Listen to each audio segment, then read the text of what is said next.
Hey everyone, welcome to my channel, Tristine Fleming. This is my husband, Jared, and some of you may be aware that on the 4th of July, I was not celebrating freedom. I was in jail.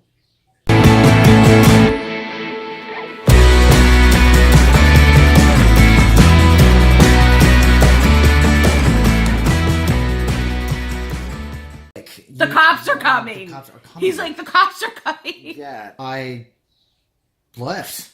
He did. He left. He started walking towards the lake. I don't know where he went at this point, and I don't want to talk about that. But so now I'm on the phone with the Kenosha police dispatcher, and Timmy is like, she's yelling at me in the background in the kitchen.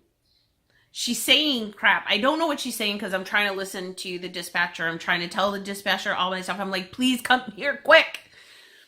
And Timmy's in the kitchen yelling at me, and I'm like, get out of my house. I'm like, get out of here.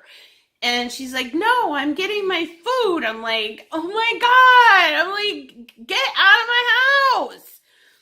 So then when the police finally got here, that's when she decided to leave. But before she left, she decided to tell the police, don't listen to a word she says because she's just a liar. That didn't start off my conversation with the cops very well. She then also proceeded to tell the cops she was 80 years old and epileptic, and I attacked her and I shoved her and all this crazy stuff. Oh, and that I mocked her religion. And so when the one policeman came in who I had dealt with before for harassment with the Buellers, and somebody had called the police on me for a video I made on suicide, it was the same cop. And this cop is a complete jerk. And so he already had... he was already prejudiced against me walking in. Preconceived notion of Tristine. Right. So he walks in, I tell him the whole story. You know, that I slapped Jared and da-da-da-da-da, and this whole thing ensued. And it was like a quick story. Like, well, I said she wouldn't move, so I took her by the shoulders. Jared came at me, pushed me. I slapped him. He pushed me. And that's kind of how I explained it. It was so quick, and like that was it. Well, then now the other police officer comes in who had just got done talking to his mother. He's like, how could you do that to an 80-year-old woman who's so feeble and she's sickly and she's epileptic? Like, don't you know you could have like sent her into a seizure? I'm like, what? Like, and side note, I want this to be remembered to this day. 3 days later, she still has not had a seizure since that moment. She didn't have a seizure. She didn't have a seizure. She kept saying, you're going to make me have a seizure. My mother did not have a seizure that day, did not have a seizure during that whole altercation, did not have a seizure later that night, and has not had a seizure since. Yet, still, at all, no seizures were had. We're having to hold Lola down because she's about ready to lose it. A dog walked by. The police officer asked me, was your son here? Because he knows that I do have a son. I said, yes, he was. He says, where is he? Can I talk to him? I said, yeah, go ahead. Well, he came back down after talking to Tav, and he said, okay, so your son told me a totally different story. He told me that you slapped your husband. I said, yeah, I told you that. He goes, no, you didn't. And so this whole, I swear to God, it was like a child show. No, you didn't. Yes, I did. No, you didn't. Yes, I did. I've been taking notes the whole time. You did not say that. I'm like, you didn't start taking notes until after and you asked me my name. Like, so at this point, I'm already like fuming. And this other police officer is like kind of, they're all twisting the story around and make it sound like I was beating Jared and I was beating this old woman. And I'm like, oh my God. Like, I seriously said, oh my gosh, you guys are totally twisting this around on me. I'm the one who called the cops. Like, for me. And so now the cops come down, after talking to Tavin and telling me this whole story. And I said, I did tell you that I slapped Jared. I'm not going to lie. And I'm not going to not tell you the whole story. And, this is what happened. And the police officer said, well, here's the deal. We can't find your husband. We've called him. And at this point, you're all to blame. Jared should have never pushed you. You should not have hit him, and your mother-in-law should not have taken your phone. He says, but since I can't get a hold of your husband, I'm going to have to arrest you and your mother-in-law, and we'll take Tavin into Child Protective Services. And I was like, no. So he says, well, I'm going to go outside and I'm going to talk to your mother-in-law. So the next thing that happened is Tavin got a hold of Jared on Kids Messenger and asked him to come home, told him the story. Jared was still mad. I don't know where he was at this point. And Jared, the last thing he said is, why did you have to call the cops? And then he hung up on me. That was the last I talked to Jared. And when Jared got here, the police went out and talked to him. I stayed upstairs with Tavin, tried to get a hold of Anne. I finally got a hold of her through her husband's phone. And the next thing I know, I'm being called downstairs and I'm being handcuffed.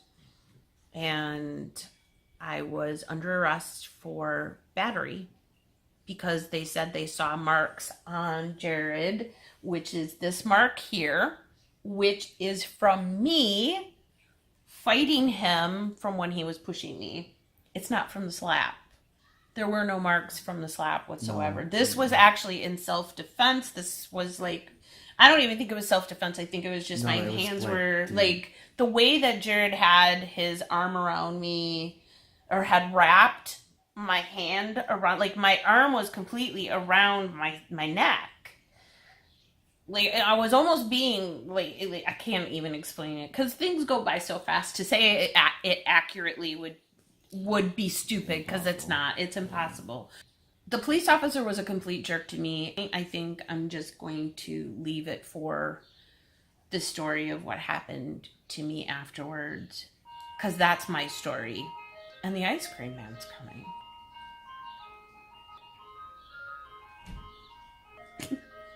Ice cream, anyone? I can't afford it. Sorry. And then he takes off. What I want to say, why this was the best thing that happened,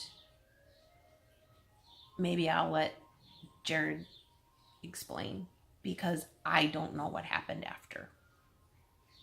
I went to jail, and that's my story. What happened after on this side of the world, which felt like an eternity away, I had no idea what was going on. I get back. The cops want to sit and talk with me. I told them the story. I was honest. We got into a fight. We were having issues, over religion and marriage issues and stuff. And I push her. She hits me. Mom gets involved. I push her again onto the couch. Just that quick. They go in, finish their investigation, come back, and tell me that Wisconsin state law, during a domestic call, they, by law, must arrest the principal aggressor of the situation, period. Regardless of whether or not the other one wants to press the charges, the principal aggressor gets arrested. And it should have been your mother.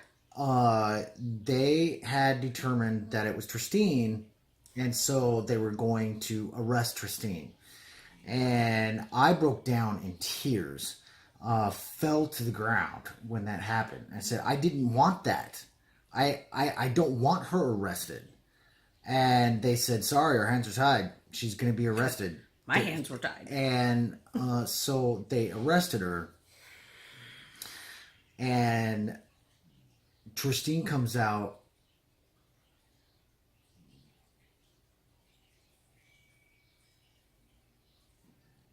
Tristine comes out in handcuffs. and looks at me, and I apologize, and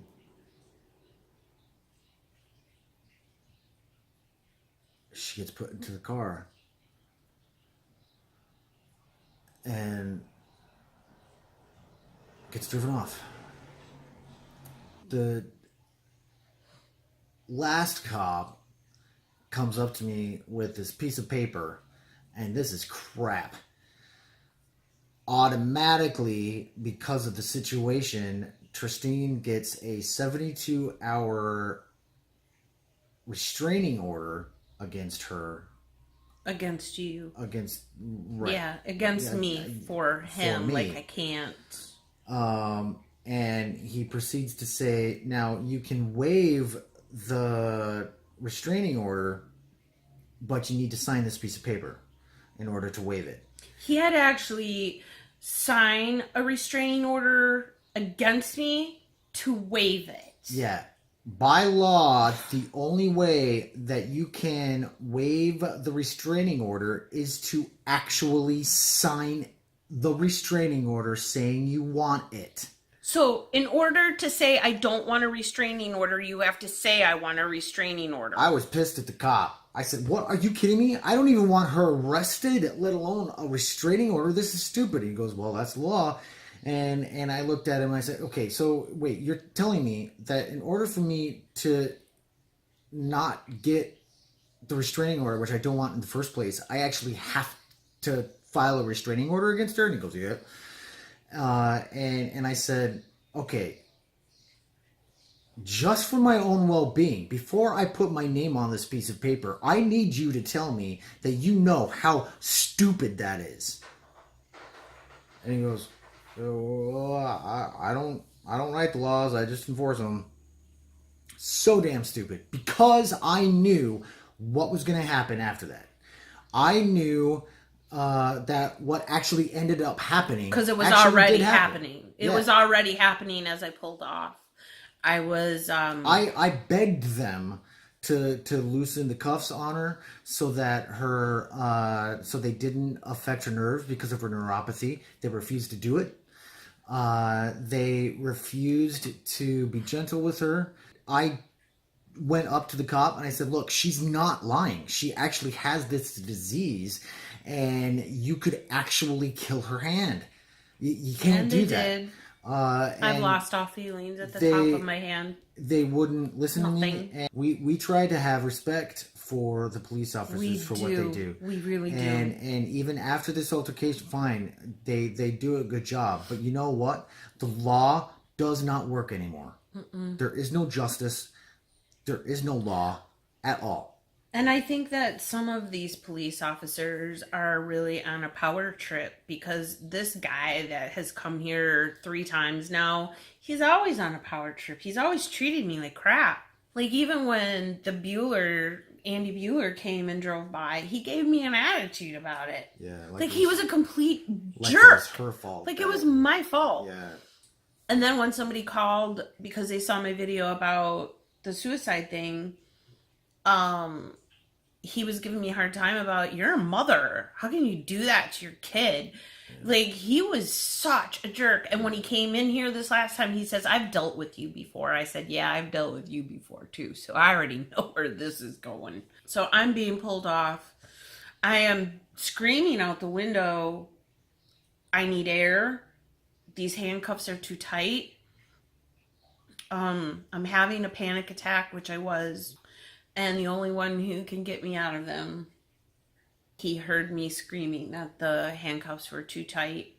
And I couldn't. And I really couldn't see anything in the cop car. In my head, what I saw was Jared, as I'm being pulled off, I'm watching Jared just nonchalantly talking to the police officer.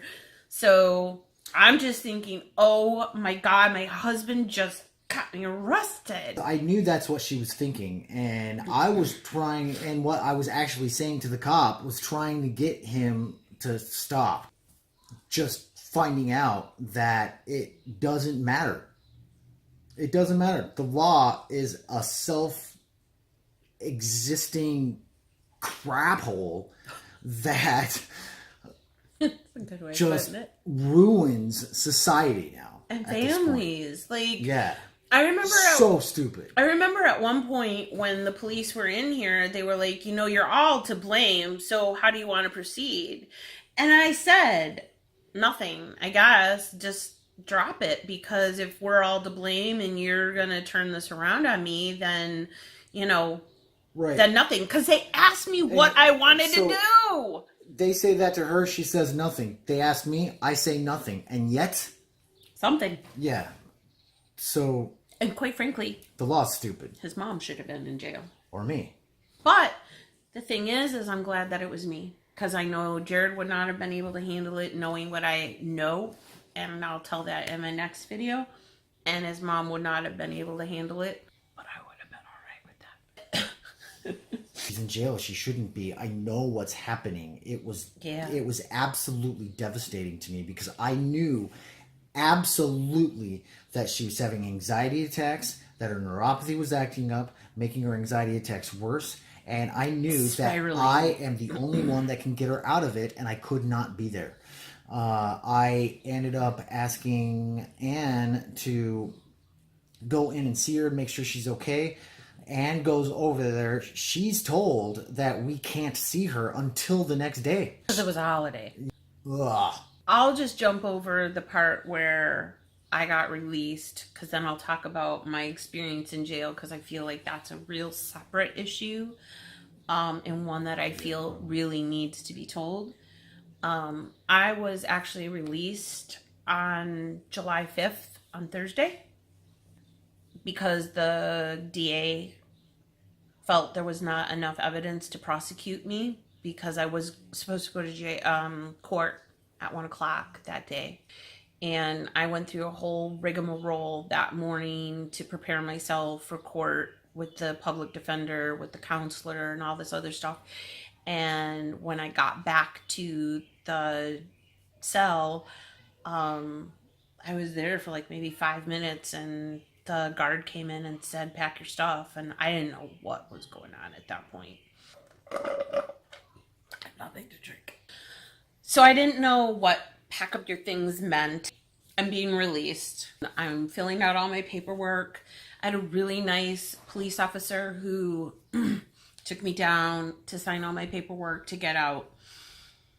They told me that I could not have contact with Jared for 72 hours, and that if I did, I would be arrested and I would not be released this time.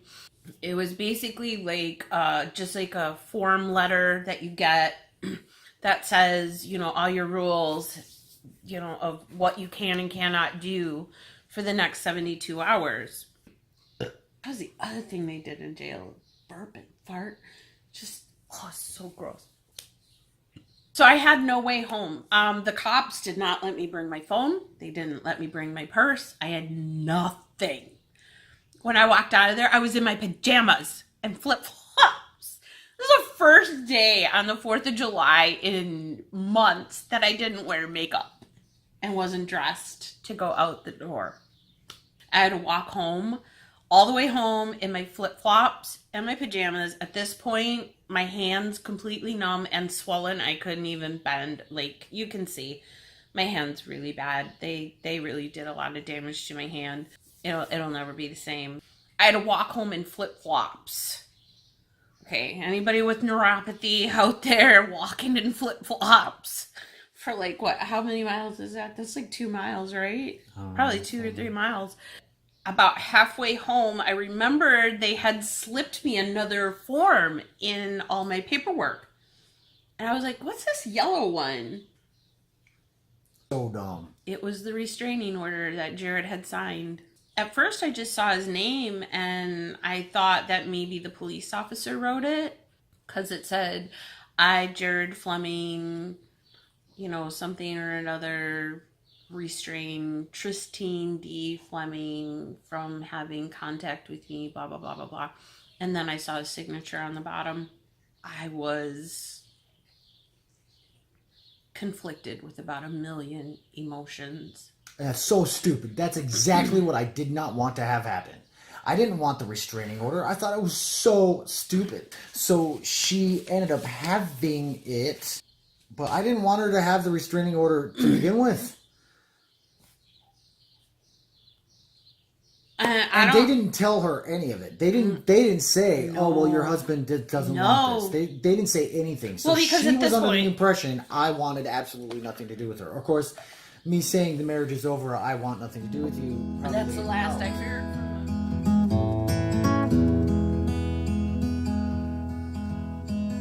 him.